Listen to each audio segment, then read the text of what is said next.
தமிழ்நாட்டில் மொத்தம் 4765 கடைகள் மூலமா டாஸ்மாக் நிறுவனம் மது விற்பனையில ஈடுபட்டு இருந்துச்சு. ஒரு மாதத்துக்கு முன்னாடி அமைந்த தாவேக அரசு கல்வி நிலையங்கள், கோவில்கள், பேருந்து நிலையங்கள் அருகில் இருக்கிற மதுபான கடைகள், அதாவது 117 மதுபான கடைகளை அடையாளம் கண்டிருக்கோம். அவற்றை 2 வாரங்களில் அந்த இடத்தில் இன்று அகற்றுவோம் அப்படின்னு சொல்லியிருந்தாங்க. அதுபடி நடவடிக்கை எடுத்து அந்த கடைகள் எல்லாம் அகற்றப்பட்டிருக்கு. அப்படி அகற்றப்பட்ட கடைகள் அனைத்துமே நிரந்தரமா மூடப்படுதா அல்லது தற்காலிகமா மூடப்பட்டு வேறு இடத்துக்கு மாற்றப்படுகிறது அப்படிங்கிற சந்தேகம் எல்லாருக்குமே இருக்கு. அதே சந்தேகம் சென்னையை சேர்ந்த ஒருத்தருக்கு இருந்திருக்கு. அவரு தகவல் அறியும் உரிமை சட்டம், அதாவது RTI மூலமா அரசிட்ட ஒரு தகவல் கேட்டிருக்கிறாரு.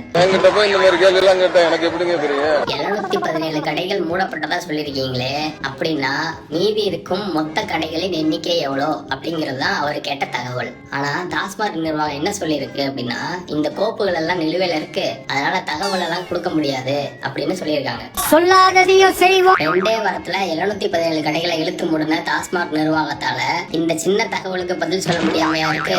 சீக்கிரமே பதில் கிடைக்கும் அப்படின்னு நம்புவோம்.